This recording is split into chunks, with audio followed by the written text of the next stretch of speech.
बिस्मिल्लाहिर्रहमानिर्रहीम। Dear students, आज हम वेक्टर के नेक्स्ट पोर्शन पे डिस्कस करने लगे हैं। होपफुली कल तक के लेक्चर्स को आप अंडरस्टैंड कर चुके होंगे।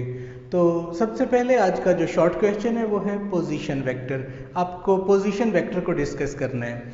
हम ये बात शुरू से करते आए हैं कि पोजीशन किसी भी पॉइंट की बतानी हो तो आपको सबसे पहले रेफरेंस पॉइंट का पता होना चाहिए। ठीक है, तो यहाँ भी जब हम पोजीशन वेक्टर की डेफिनेशन को करेंगे तो विद रिस्पेक्ट टू रेफरेंस ही बात करेंगे। सबसे पहले ये डेफिनेशन बोर्ड पे लिखता हूँ, उसके बाद हम इसको डिस्कस करते हैं।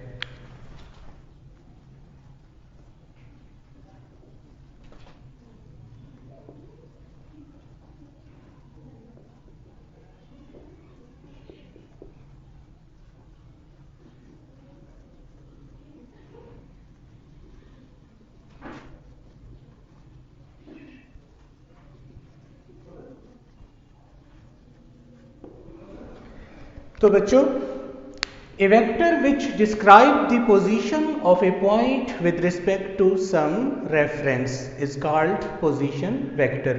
यानी एक ऐसा वेक्टर जो किसी पॉइंट, वो पॉइंट चाहे प्लेन में हो, स्पेस में हो या किसी लाइन पे हो, ऐसा वेक्टर जो किसी पॉइंट की पोजीशन को बताएगा किसी रेफरेंस से, उसको कहेंगे पोजीशन वेक्टर। तो इसको अब हम डिस्कस कर लेते हैं।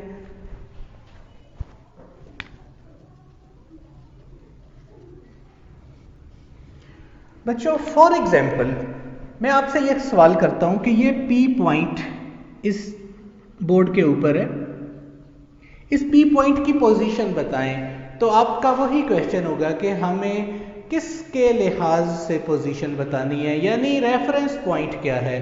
तो हमें सबसे पहले रेफरेंस पॉइंट को बताना पड़ेगा।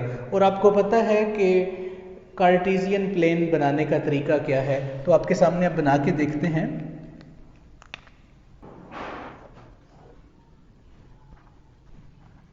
अभी आपके लिए नई बात नहीं है कि x किसको कहेंगे, y किसको कहेंगे और x एक्सिस के इसके अलावा नाम क्या है, ये आप जानते हैं। तो बेटा, ये ओरिजिन या रेफरेंस पॉइंट है।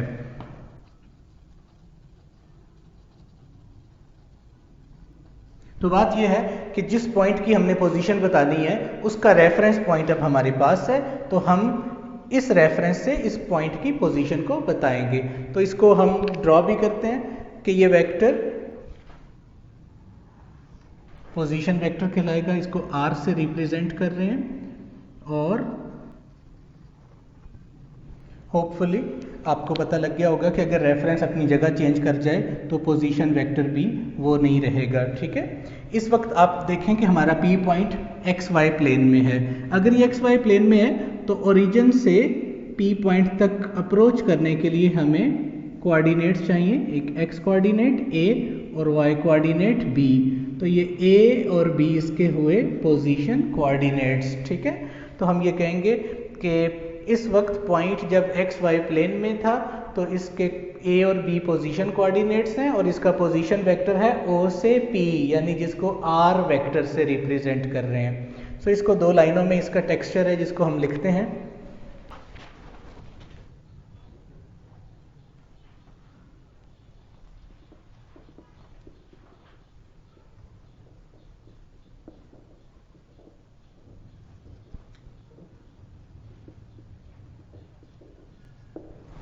Let's consider P be a point in XY plane।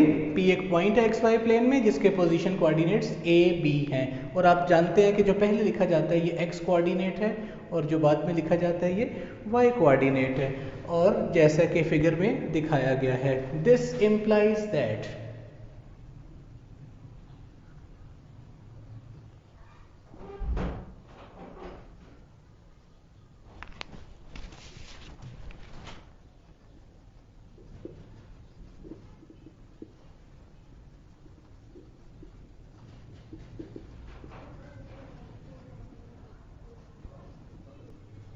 The position of point P is represented by position vector R। कैसे रिप्रेजेंट करेंगे आप बच्चों, इस डायग्राम को देखें।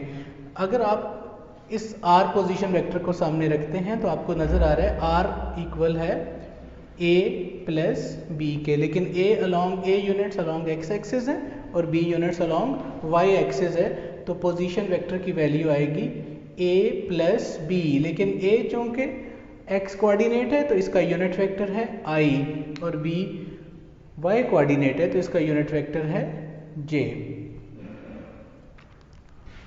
इसको मैं ब्लॉक में लिख रहा हूँ। एक्स वाई प्लेन के लिए पोजीशन वेक्टर आपके पास ये होगा।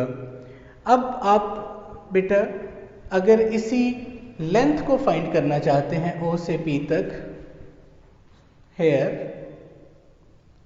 तो ये इसी R की मैग्नीट्यूड है, क्योंकि आप जानते हैं कि मैग्नीट्यूड ऑफ ए वेक्टर जो है वो लेंथ ऑफ वेक्टर होती है।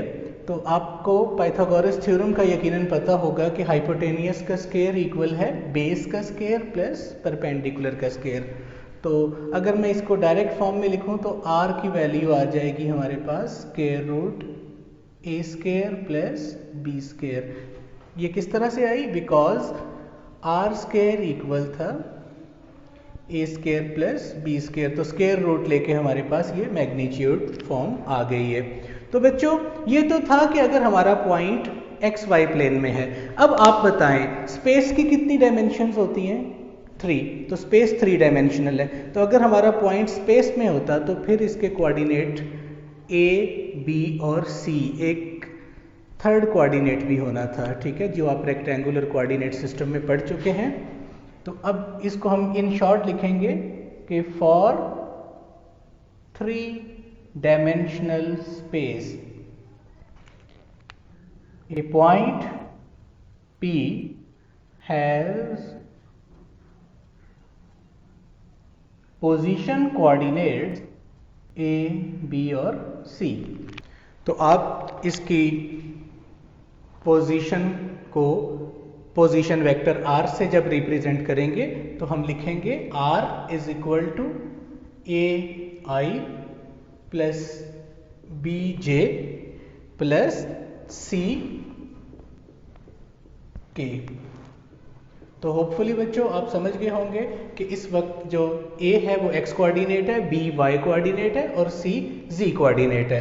अच्छा चलें, ये तो पोजीशन वेक्टर को हमने डिस्कस कर लिया, लेकिन अब ये एक आपको एक छोटा सा एक्स्ट्रा वर्क दे रहा हूँ जो आपको अंडरस्टैंडिंग के लिए है। मैं इसके लिए लिख देता हूँ कि ये एक्स्ट्रा वर्क है, इसको आपने क्वेश्चन में शामिल नहीं करना।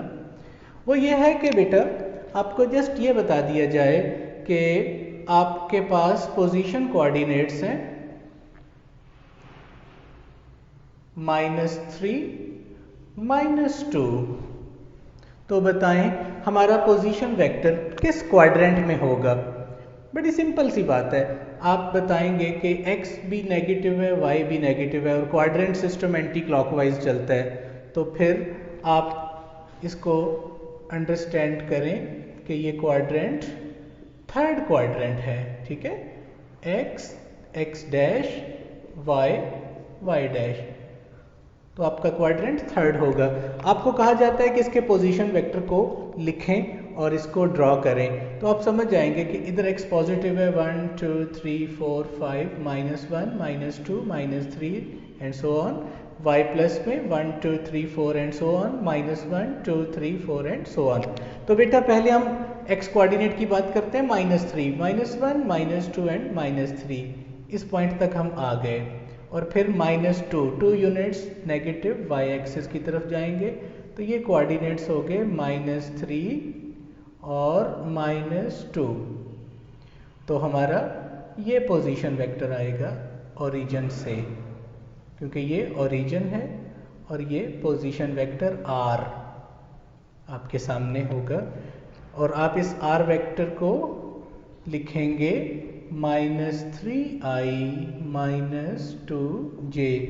तो बेटा ये आपको समझाने के लिए एक एग्जांपल आपको दी है, और अब आप एक मिसाल आप खुद हल करें तो मुझे उम्मीद है कि आप इसको और ज़्यादा बेहतर तौर पर समझ सकेंगे कि आपने इस पॉइंट को 3 -4 इस पॉइंट का पोजीशन वेक्टर आपने शो करना है, ठीक है। ये आपका एक छोटी सी असाइनमेंट है। जी बेटा, हमारा नेक्स्ट शॉर्ट क्वेश्चन है कि वेक्टर्स की एडिशन को आप डिस्कस करें या हाउ वेक्टर्स आर एडेड। आप थोड़ा सा रिमाइंड करें, हमें इस बात का पता है कि वेक्टर के एक ऐसी फिजिकल क्वांटिटी है जिसमें एक मैग्नीट्यूड और एक स्पेसिफिक डायरेक्शन होती है। अब यहाँ पे डायरेक्शन की इन्वॉल्वमेंट की वजह से वेक्टर्स की एडिशन आम जो सिंपल अलजबरा है उसको फॉलो नहीं करती। मैं आपके सामने पहले मिसाल रख दूं कि जिस तरह स्केलर्स को ऐड करने के लिए हमने शुरू में आपको बताया था कि स्केलर भी वो क्वांटिटीज़ आपस में ऐड या सब्ट्रैक्ट होती हैं जो फिज़िकली एक जैसी हों, यानी सिमिलर क्वांटिटीज़ हों। ठीक है, मैस मैस में ऐड होगी, लेंथ लेंथ में ऐड होगी, वॉल्यूम वॉल्यूम में ऐड होगा, एरिया एरिया में ऐड होगा। ठीक है, और उसके लिए भी उनका SI यूनिट सेम होना चाहिए। स्केलर्स को ऐड करना चाहें तब भी क्वांटिटी और यूनिट सेम होना चाहिए, यानी same physical quantity with same unit. ठीक है, लेकिन वेक्टर के केस में आप दो वेक्टर या दो से ज़्यादा वेक्टर्स को आर्म एडिशन के मेथड से आप नहीं जमा कर सकते। यहाँ पे एक से दो बातें और पहले आपके सामने कर लूँ, फिर हम इसके टेक्सचर की तरफ आएंगे, इसकी एक्सप्लेनेशन की तरफ आएंगे। तो बेटा, एक एग्जांपल पहले आपके सामने शेयर करता हूँ कि एक हेलीकॉप्टर 10 किलोमीटर नॉर्थ की तरफ फ्लाई करता है और उसके बाद वो 8 किलोमीटर वेस्ट की तरफ फ्लाई करता है। चलें मैं इस एग्जांपल को एक तरफ बना दूं। पहले डायरेक्शन स्केच में ईस्ट, वेस्ट, नॉर्थ और साउथ, ये बेसिकली इस तरह से होती हैं। अब एक हेलीकॉप्टर 10 किलोमीटर नॉर्थ की तरफ फ्लाई करता है और उसके बाद 8 किलोमीटर वेस्ट की तरफ फ्लाई करता है। तो अगर आप इसको सिंपल अलजबरा से ऐड करें तो आंसर तो 10 + 8 18 आता है। ठीक है, यानी आप अगर कोई ये कहे कि 10 किलोमीटर नॉर्थ और 8 किलोमीटर वेस्ट, तो क्या हमारा आंसर 18 किलोमीटर नॉर्थ वेस्ट होगा? बिल्कुल नहीं। आपको ये नज़र आ रहा है कि हम अपने ओरिजिन वाले पॉइंट से यकीनन 18 किलोमीटर दूर नहीं है, बल्कि हमारी वैल्यू जो है वो ग्राफिकली कैलकुलेट करनी पड़ेगी कि वो कितनी है। सो वेक्टर्स की एडिशन डायरेक्शन की वजह से आम अलजबरा के मेथड को फॉलो नहीं करती। एक मिसाल और देता हूँ, देखो, आप अगर 10 किलोमीटर ईस्ट में गए और 8 किलोमीटर फिर वेस्ट में आ गए, तो क्या आप अपने ओरिजिन से 18 किलोमीटर दूर हैं? नहीं, आप भी समझ गए होंगे कि हम अपने ओरिजिन से 2 किलोमीटर के फासले पे होंगे और उसकी डायरेक्शन भी ओरिजिन से पॉइंट की तरफ होगी। सो यहाँ आपको नज़र आ रहा है कि वेक्टर्स जब आपस में ऐड होते हैं तो उनका आंसर क्या आएगा डिपेंड करता है कि उन दो वेक्टर्स की डायरेक्शन क्या थी। सो आपको अब इस बात को अंडरस्टैंड करने में बिल्कुल भी दिक्कत नहीं होगी कि वेक्टर आर्म एडिशन के मेथड को फॉलो नहीं करते। ठीक है, तो वेक्टर की एडिशन एक स्पेसिफिक मेथड को ओबे करती है, जिसको आप यकीनन पढ़ के भी आए हैं पिछली क्लासेस में, जिसको कहते हैं हेड टू टेल रूल। तो आए हम हेड टू टेल रूल पर इसको डिस्कस करते हैं।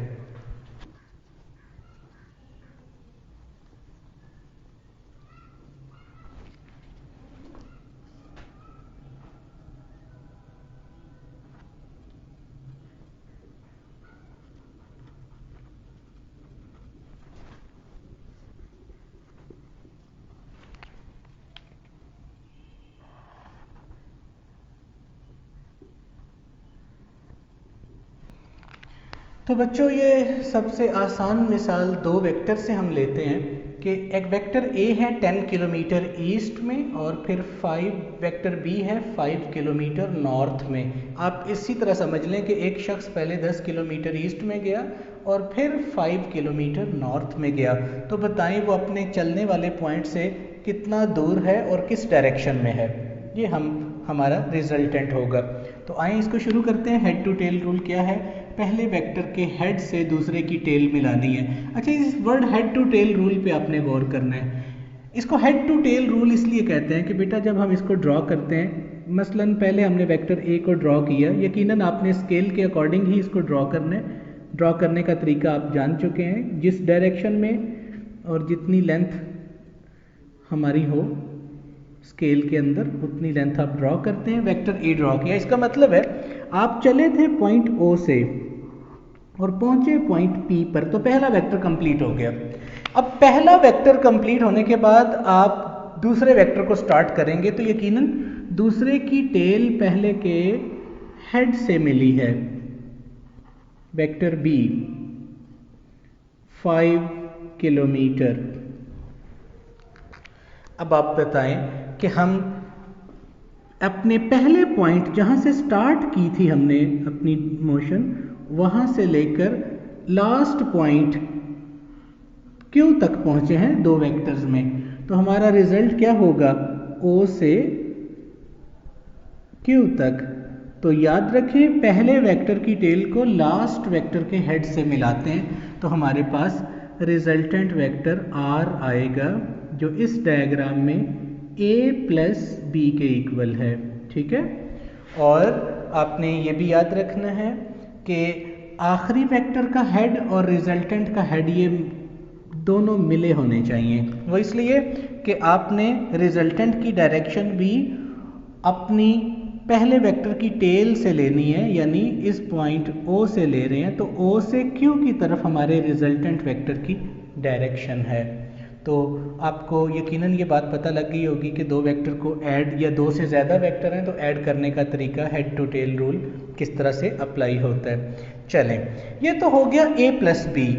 अब बच्चों इसी डायग्राम को हम, अगर हमें कहा जाता है कि वेक्टर B में A को ऐड करें, तो इसी डायग्राम में हम थोड़ी बात कर लेते हैं कि पहले आप B को लेते तो B आपके पास है और B के हेड से A की टेल को मिलाते। चलें, इस डायग्राम में मैं B के हेड से A की टेल को मिला रहा हूं। A कितना था? 10 किलोमीटर। तो B के हेड से जब A की टेल को मिलाया तो फिर ये रिजल्टेंट हमारे पास आएगा, और इस रिजल्टेंट को हम R is equal to B plus A कहेंगे। आप जरा इस पैरेललोग्राम को देखें, आमने सामने की साइड इसमें बराबर है। अगर ये लेंथ A है तो ये लेंथ भी A है, और फिर ये दोनों लेंथ्स भी आपस में मैग्नीट्यूड में बराबर होंगी। इट मीन्स कि A प्लस B कर लें या B प्लस A कर लें तो उसके रिजल्ट पे कोई फर्क नहीं पड़ता। दिस इम्प्लाइज दैट, आप ये लिखते हैं A plus B is equal to B plus A। So एक पॉइंट आपने याद रखना है, और ये आपका MCQ भी है। This implies that the vectors addition is commutative, means कि ये ऑर्डर पे डिपेंड नहीं करती। आप A में B ऐड कर दें या B में A ऐड कर दें, आपके रिजल्ट पे कोई फर्क नहीं होगा। ठीक है, तो अब इसके बाद एक आपके पास एक आपके लिए छोटा सा एक्स्ट्रा वर्क है, ये आपने करना है, और इसको आपने इसका आंसर फाइंड करना है। ठीक है, आपके पास vector A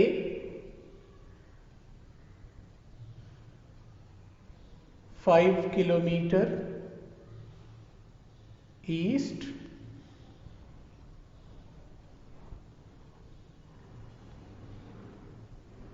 vector B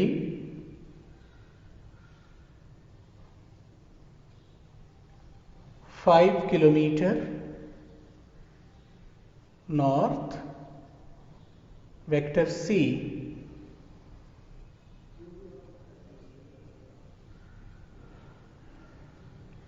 5 kilometre west. आपने यकीनन समझ गए होंगे कि ये जो वेक्टर हम ड्रॉ करते हैं ये अकॉर्डिंग टू स्केल होता है। ठीक है, तो अब स्केल की मदद से आपको ड्रॉ तो करनी नहीं पड़े, आपके पास तो ड्रॉ किए हुए मौजूद हैं। बस मैं स्केल की वैल्यू लिख देता हूँ कि 1 सेंटीमीटर लेंथ जो है स्केल पर वो 1 किलोमीटर को रिप्रेजेंट कर रही है। तो आपने a प्लस बी प्लस सी इसके रिजल्ट को फाइंड करना है कि वो मैग्नीट्यूड में कितना आएगा और उसकी क्या डायरेक्शन होगी, ये आपने फाइंड करना है। ये आपको एक वर्क में दे रहा हूँ, एक्स्ट्रा वर्क, ठीक है बच्चों। एक बात और कि इसके टेक्सचर को यानी vectors addition by head to tail rule, इस टेक्सचर को आपने बुक से लेना है क्योंकि ये बुक के ऊपर फ्यू लाइंस में लिखा हुआ है। तो मैं अब इसके टेक्सचर को मैंने हेड टू टेल रूल के टेक्सचर को मैंने नहीं लिखा, तो वो आपने वहाँ से ले लेना है। बस आपने अपनी अंडरस्टैंडिंग को बेहतर करना है कि वेक्टर एडिशन बाय कम्यूटेटिव है, इसको समझना है, और हेड टू टेल रूल किस तरह अप्लाई होता है इसको समझना है, और इस एग्जाम्पल को आपने सॉल्व करना है। आगे नेक्स्ट शॉर्ट क्वेश्चन, वो भी हेड टू टेल रूल से ही कंसर्न है कि डिस्कस करें वेक्टर सब्ट्रैक्शन।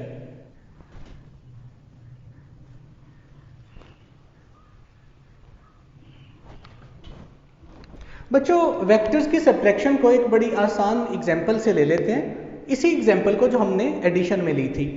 आपके सामने बेटा दो वेक्टर हैं, वेक्टर ए और वेक्टर बी।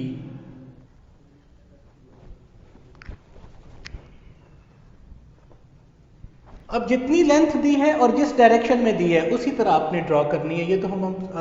ये तो अब हम समझाने के लिए आपको एक मिसाल देने लगे हैं। आपको बेटा अगर ये कहा जाए कि वेक्टर ए में से वेक्टर बी को माइनस करें तो ये सब्ट्रैक्शन ऑफ वेक्टर होगी, सब्ट्रैक्शन ऑफ टू वेक्टर्स के बी को ए में से सब्ट्रैक्ट करना है। आप मैथमेटिकली इसको लिख सकते हैं ए प्लस माइनस बी, यकीनन लिख सकते हैं। तो क्या मतलब हुआ कि जिस वेक्टर को आपने माइनस करना है उस वेक्टर का नेगेटिव वेक्टर लें और ए में ऐड कर दें। दोबारा सुन लें इसको, ए में से आपने बी को माइनस करना है तो इसको लिख सकते हैं a plus into minus b. So what does it mean कि आप ए में माइनस बी को ऐड कर दें, ठीक है। तो माइनस बी बेसिकली बी का नेगेटिव वेक्टर होगा। तो हम नेगेटिव वेक्टर भी ड्रॉ भी कर लेते हैं। तो अगर बी वेक्टर आपको दिया है तो नेगेटिव बी आपके लिए बनाना कोई मुश्किल नहीं है, उतनी ही लेंथ लेनी है, डायरेक्शन उल्टा देनी है, टेल और टिप को आपस में चेंज कर देना है। तो ये माइनस बी होगा। तो अब हम रिजल्ट को किस तरह से लेंगे, हेड टू टेल रूल किस तरह अप्लाई करेंगे। तो देखें बेटा, सबसे पहले ए वेक्टर को ड्रॉ करते हैं, वो जितना है जिस लेंथ में है उतना लेंगे। क्योंकि इस वक्त हम इसको प्रैक्टिकली स्केच नहीं कर रहे, हम एक एग्जाम्पल को देख रहे हैं। वेक्टर ए आपके पास है। अब ए के हेड से माइनस बी की टेल मिलाएंगे क्योंकि ए में माइनस बी ऐड करना है। तो ए के हेड से जब माइनस बी की टेल को मिलाएंगे तो अब हम इस तरह से नीचे की तरफ इसको ड्रॉ कर रहे हैं, माइनस बी को बी के ऑपोजिट, माइनस बी। तो बेटा वही मिसाल, वही बात कि हम चले पॉइंट ओ से थे, पहले पी पर पहुंचे, ए वेक्टर कंप्लीट हुआ, फिर पी से क्यू पे पहुंचे तो माइनस बी वाला वेक्टर कंप्लीट हुआ। तो अब हमारा रिजल्टेंट अपने गौर से देखना है, हमारा रिजल्टेंट वेक्टर ये होगा ओ से क्यू की तरफ, और वही बात आखिरी वेक्टर का हेड और रिजल्टेंट का हेड दोनों आपस में मिले हों, और ये रिजल्टेंट आर इक्वल है ए प्लस इंटू माइनस बी। तो ये बेसिकली ए में से बी को सब्ट्रैक्ट करके आपने रिजल्ट को फाइंड किया, ठीक है। तो एडिशन और subtraction of vectors by head to tail rule, आप इसको यकीनन समझ गए होंगे।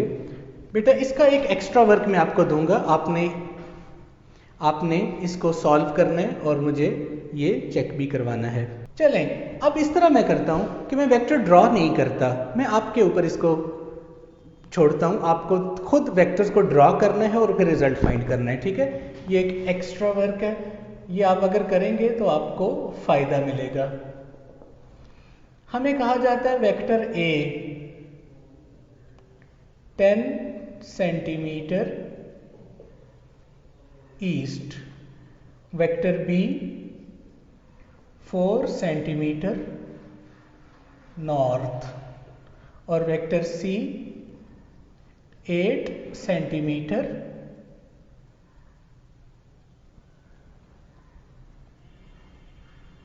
वेस्ट। तो आपने क्या करना है, आपने दो छोटी छोटी स्केचिंग करनी है और रिजल्ट बताना है। ए प्लस बी प्लस सी और ए प्लस बी माइनस सी। तरीका मैं बता देता हूं। आप सबसे पहले इन वेक्टर्स को ड्रॉ करेंगे तो आपको स्केल भी अलग से लेने की ज़रूरत नहीं है, क्योंकि आपकी रीडिंग्स सेंटीमीटर में है जो आप ड्रॉ कर सकते हैं। आप इन वेक्टर्स को पहले ड्रॉ करेंगे और ड्रॉ करने के बाद जब आप इनको ऐड करेंगे तो पहले आप एक एक्स वाई प्लेन को बना लेंगे डॉटेड लाइंस की मदद से, ताकि आपसे गलती ना हो। 90 डिग्री एंगल पूरा रखते हुए, जो लास्ट टाइम आपको बताया था, ठीक है। आपने a प्लस बी प्लस सी को स्केच करना है, a प्लस बी माइनस सी को, और इसका रिजल्ट बताना है और इसका रिजल्ट बताना है, ठीक है बच्चों। तो ये आपका वेक्टर सब्ट्रैक्शन वाला पोर्शन भी कंप्लीट हुआ।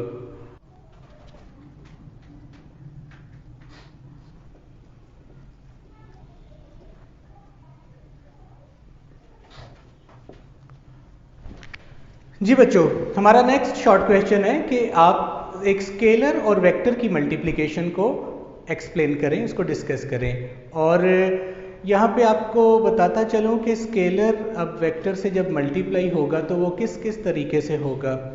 क्या स्केलर सिर्फ एक नंबर है तो रिजल्ट क्या आएगा मल्टीप्लिकेशन का, और अगर स्केलर इटसेल्फ एक स्केलर क्वांटिटी है तो रिजल्ट क्या आएगा। तो याद रखें कि स्केलर एज ए नंबर भी मल्टीप्लाई होता है वेक्टर के साथ, और स्केलर एज ए क्वांटिटी भी मल्टीप्लाई होता है।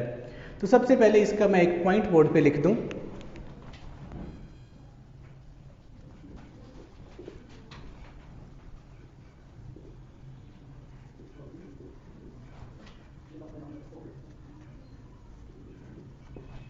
जब एक वेक्टर मल्टीप्लाई किया जाए किसी स्केलर के साथ तो जो रिजल्ट है वो एक वेक्टर क्वांटिटी आती है। अब स्केलर वेक्टर से मल्टीप्लाई किस तरह से होता है हम इसको कैटेगराइज कर लेते हैं।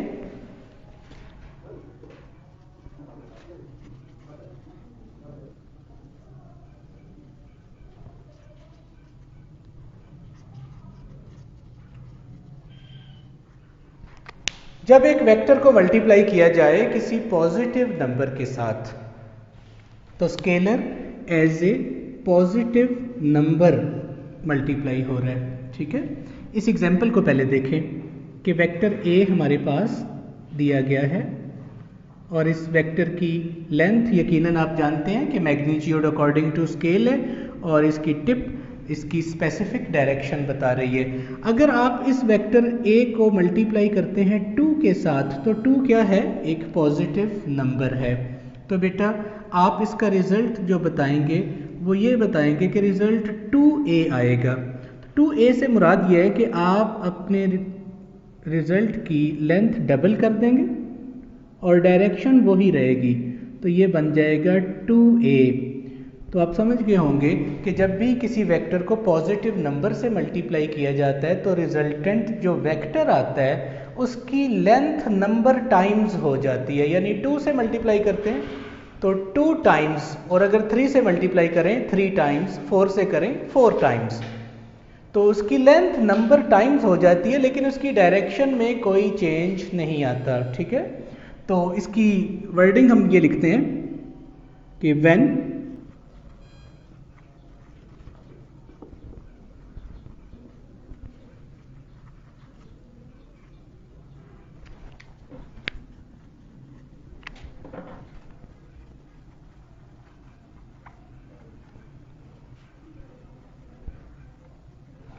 When a vector A is multiplied by a positive number n, यानी आपको ब्रैकेट में लिखा है n ग्रेटर देन 0 है तो रिजल्टेंट विल बी NA, यानी जैसे आपके सामने एग्जांपल बनी 2 से मल्टीप्लाई किया 2A।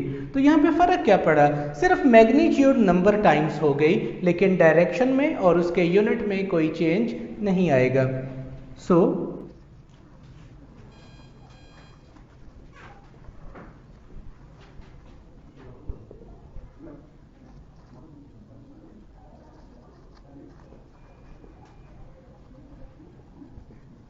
तो मैग्नीट्यूड एंड टाइम्स हो गई, लेकिन डायरेक्शन उसकी वही रहेगी। नंबर सेकंड है कि अब भी वेक्टर किसी नंबर से मल्टीप्लाई कर रहे हैं, लेकिन नंबर पॉजिटिव नहीं बल्कि नेगेटिव है। तो आइए इस एग्जांपल को पहले साथ में देख लें। वेक्टर A, अगर आपको इसे मल्टीप्लाई करना पड़ता -2 के साथ तो रिजल्ट क्या आता, देखें 2 की वजह से इसकी लेंथ तो डबल हो गई, 2 गुना हो गई, ठीक है। लेकिन चूंकि माइनस का साइन आ गया और आप समझ गए होंगे कि वेक्टर में जब भी माइनस का साइन आ जाता है मल्टीप्लाई होते हुए तो वो इसकी डायरेक्शन को उल्टा देता है। तो अब टेल और टिप आपस में चेंज हो जाएगी, तो ये रिजल्ट होगा -2A, ठीक है। तो इसका मतलब है जब नेगेटिव नंबर मल्टीप्लाई होता है तो रिजल्टेंट की मैग्नीट्यूड भी नंबर टाइम्स होती है और डायरेक्शन रिवर्स हो जाती है, ठीक है। तो इसको लिखते हैं,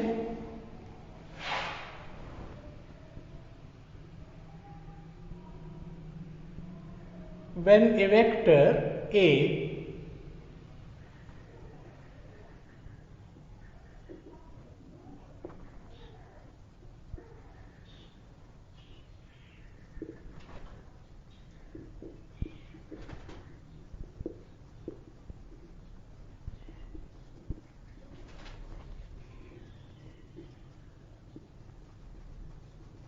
जब एक वेक्टर किसी नेगेटिव नंबर n से मल्टीप्लाई किया जाता है तो उसकी मैग्नीट्यूड तो n times number times increase हो जाती है या बन जाती है और उसकी डायरेक्शन भी रिवर्स हो जाती है, ठीक है।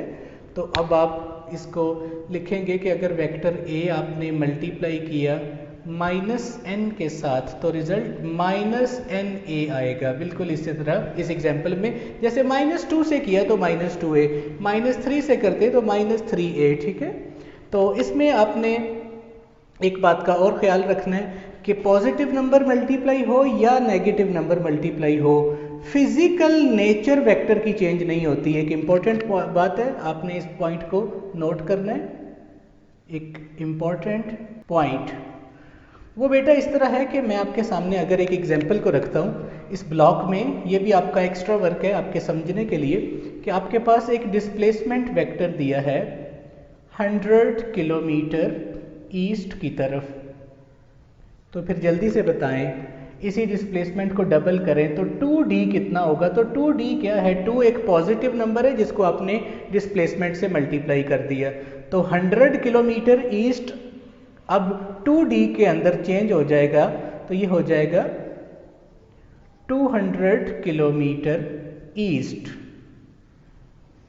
यहां आपने देखा कि पहले भी डिस्प्लेसमेंट था और अब भी डिस्प्लेसमेंट है, यानी यूनिट में कोई चेंज नहीं आया। मींस के क्वांटिटी डिस्प्लेसमेंट की थी, उसको इसके साथ कोई नंबर मल्टीप्लाई किया तो क्वांटिटी वही रहेगी, क्वांटिटी में कोई चेंज नहीं आएगा फिजिकली, ठीक है। और इसके यूनिट में कोई चेंज नहीं आएगा। यहाँ तो आपने देखा कि डायरेक्शन में भी कोई चेंज नहीं आया। लेकिन अगर हम इस एग्जाम्पल को इस तरह कहते हैं कि अब आप बताएं -2D क्या होगा, तो यकीनन आप बताएंगे 200 किलोमीटर, D को 2 से मल्टीप्लाई किया, 100 को 2 से मल्टीप्लाई किया 200, और माइनस की वजह से ईस्ट से डायरेक्शन बन जाएगी वेस्ट। तो डायरेक्शन तो नंबर पॉजिटिव या नेगेटिव के मल्टीप्लाई होने से यकीनन चेंज होती है, लेकिन जो यूनिट है वो चेंज नहीं होता। ये बात आपने याद रखनी है कि यूनिट चेंज नहीं होता मीन्स के क्वांटिटी में कोई चेंज नहीं होता, ठीक है। तो इम्पोर्टेंट पॉइंट क्या था, अब आप इसको समझेंगे कि when A vector is multiplied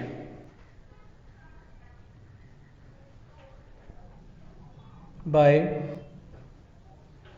any number, लेकिन वो नंबर 0 नहीं होना चाहिए। जब किसी वेक्टर को मल्टीप्लाई करें किसी भी नंबर के साथ, लेकिन वो नंबर 0 नहीं होना चाहिए। 0 की बात बाद में बताऊंगा।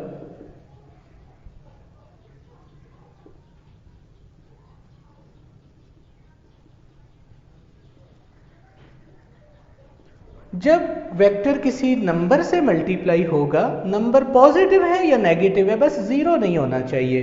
तो जो रिजल्टेंट है उसमें कोई चेंज नहीं आएगा। Resultant vector does not possess any change in unit. Unit में कोई चेंज नहीं आएगा, ठीक है। जैसे इस एग्जांपल में हमने देखा, तो यूनिट चेंज नहीं होगा, मीन्स के क्वांटिटी चेंज नहीं होगी। अब ये बात मैं आपसे पूछता हूँ कि आप बताओ, अगर वेक्टर a को 0 से मल्टीप्लाई कर दें, तो 0 भी तो एक नंबर है, तो रिजल्टेंट क्या आएगा? तो आप समझ गए होंगे कि रिजल्टेंट आएगा नल वेक्टर, जो डायरेक्शन आर्बिट्रेरी हो जाएगी। इसलिए मैंने नो चेंज इन यूनिट इसलिए लिखा कि हम नेगेटिव n को 0 के अलावा किसी भी नंबर से देखें तो चेंज यूनिट में नहीं आता। इसका थर्ड पॉइंट है, इसको करने के बाद हमारा ये आर्टिकल कंप्लीट हो रहा है। और वो बेटा ये है कि जब किसी, इसको इस तरह समझें कि जब आप किसी वेक्टर को मल्टीप्लाई करते हैं किसी स्केलर क्वांटिटी से, अब नंबर नहीं बल्कि क्वांटिटी है, तो आप बच्चों ये जानते हैं कि क्वांटिटी कभी नेगेटिव नहीं होती। इसका मतलब है रिजल्ट अब हमेशा एक पॉजिटिव वेक्टर आएगा, लेकिन इसमें थोड़ा चेंज है। वो ये है कि अब आपके पास जो रिजल्ट आएगा वो एक न्यू वेक्टर क्वांटिटी आएगी। देखें, रहेगा रिजल्ट वेक्टर ही, लेकिन एक ऐसा वेक्टर आएगा जिसकी एक अपनी फिजिकल एग्जिस्टेंस है, जिसकी एक अपनी पहचान है, जिसकी एक अपनी इंटरप्रिटेशन है। इसको आप एक दो एग्जाम्पल से पहले देख लें, तो उसके बाद हम इस वर्डिंग को समझेंगे। इस फॉर्मूले को अगर आप गौर से देखें, F is equal to ma, तो इसमें m क्या है? मैस है, जो एक फिजिकल क्वांटिटी है, और एक्सेलरेशन क्या है? एक वेक्टर है। तो मैस जब एक्सेलरेशन से मल्टीप्लाई हुई तो हमारा रिजल्ट एक नया वेक्टर आ गया, फोर्स। और इस फोर्स का यूनिट यकीनन एक्सेलरेशन के यूनिट से डिफरेंट है। फोर्स एक डिफरेंट क्वांटिटी है, ठीक है।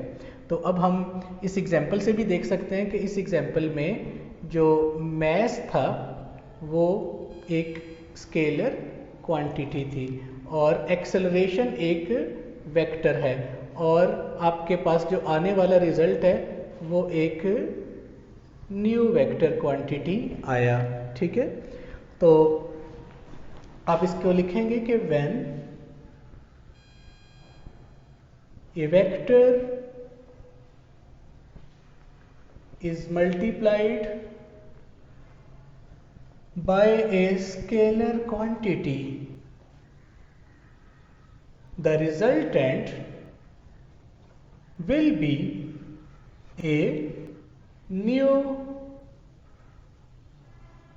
vector quantity। और new vector quantity का मतलब है इसका यूनिट और इसकी डायमेंशन यकीनन डिफरेंट हो जाएगी पहले से। लेकिन इसमें अब पॉइंट याद रखना है कि चूंकि क्वांटिटी कोई नेगेटिव नहीं होती, लिहाजा डायरेक्शन में कोई चेंज नहीं आएगा। जो डायरेक्शन एक्सेलरेशन की है यही डायरेक्शन फोर्स की है। अब इसकी कुछ एग्जांपल हैं, इसके सामने आप लिख सकते हैं। जैसे आप चैप्टर नंबर 5 में जाके पढ़ेंगे, torque is equal to inertia alpha, ये इसकी एग्जांपल है। इसके अलावा F is equal to ma जो पहले लिखी थी, ये इसकी एग्जांपल है। इसके अलावा आप चैप्टर नंबर 3 में पढ़ेंगे और प्रीवियस क्लासेस में पढ़ के आए हैं, मोमेंटम बराबर होता है product of mass and velocity. आपने देखा मोमेंट ऑफ इनर्शिया एक स्केलर क्वांटिटी है, ये अल्फा वेक्टर से मल्टीप्लाई होगा तो नया वेक्टर टार्क आ गया। मास एक क्वांटिटी है, ये एक्सेलरेशन से मल्टीप्लाई हुई, एक नया वेक्टर फोर्स है। इसी तरह मास एक क्वांटिटी है, ये वेलोसिटी से मल्टीप्लाई हुई और नया वेक्टर मोमेंटम है। इस तरह और भी एग्जांपल्स हैं जिसमें आप इसको अंडरस्टैंड कर सकते हैं। ये 3 एग्जांपल्स से आपको हमने इसको समझाने की कोशिश की है। तो wish you very best of luck.